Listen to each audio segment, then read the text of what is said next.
Alright, today we're going to be talking about Chapter 5, Lesson 4. It's the distributive property. What the distributive property tells us is if we have a quantity inside parentheses like this, b plus c, and we have it being totally multiplied by something on the outside, in this case the variable a, we can evaluate that and help simplify that by distributing or giving this variable a to each of the two numbers inside the parentheses. We're going to do that through multiplication. So this a gets applied to the b, so it'll be a times b, which is right here. And it gets applied to the c as well. So a times c is right here. And then we add them together. Same thing if we have numbers.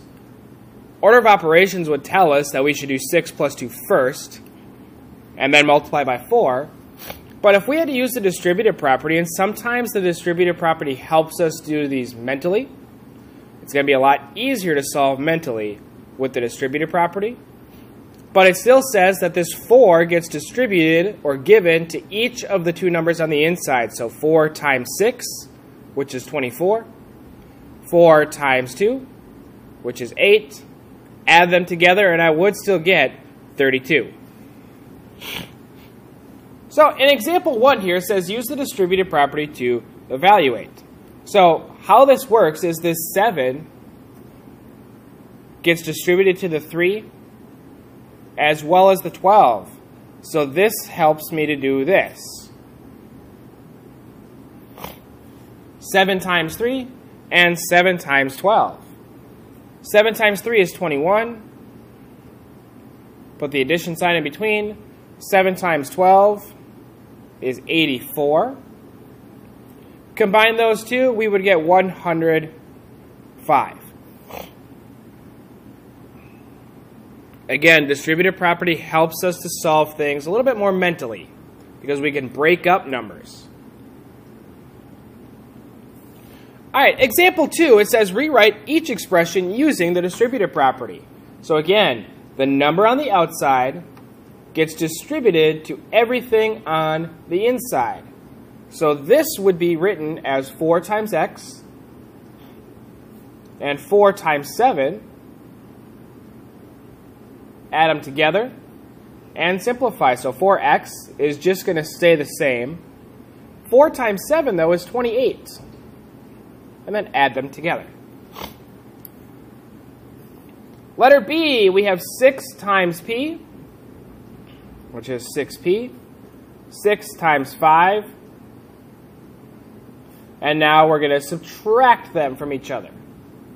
So this simplified down would be 6p minus 30.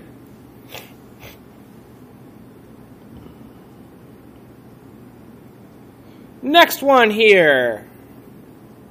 We have a negative 2 going toward each of these. So negative 2 times x. Negative 2 times 8. And subtracting them.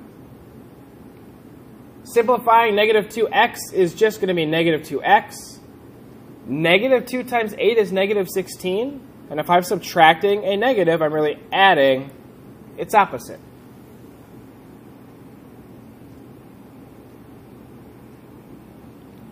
Next one, we're going to look at 5 times this interesting piece. So again, distributive property. 5 times a negative 3x is negative 15x. 5 times 7y is 35y. And then I add them together. And then letter E, this 1/3 gets applied to the x and to the 6. So 1/3 x, we have 1/3 of 6 and subtracting in between. So 1/3 x, 1/3 of 6 is 2 and subtract.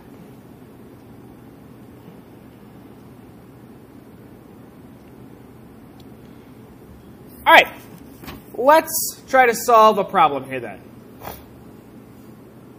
So it says 15 students are buying t-shirts that cost $10.60 each. It says use the distributive property to find the total cost. So what we're going to do is we are going to separate that number out. Because that number is something that we don't necessarily like. It's not a nice even number. It's not a number that's going to be very helpful to us. So we want to look at that one and simplify it. So I can either change $10.60, and that can become $10 plus 60 cents. Or we could do it as $11 minus 40 cents. Either way, we'll get the exact same answer. But this is going to help us do a little bit more mental math. So, the distributive property, I would write it out like this. 15 students, and the cost is 10 plus 0.6. Or if you saw it as 11 minus 0.4. Now, 15 gets applied to everything on the inside. So this first one would be 15 times 10. And then 15 times 0.6. On this side here, it would be 15 times 11. 15 times 0.4 and subtract.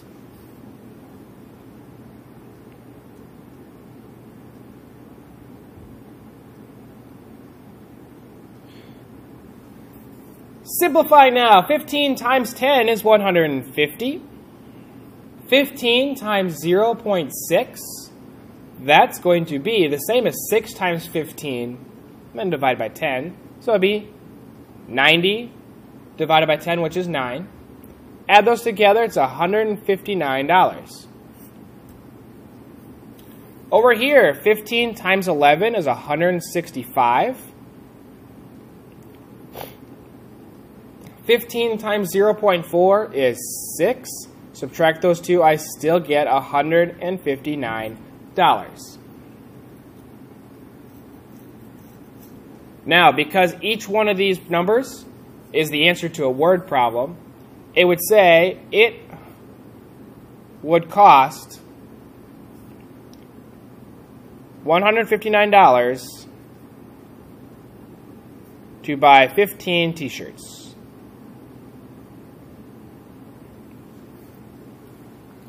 All right, that is the end of Lesson 4. If you have any questions, please let me know.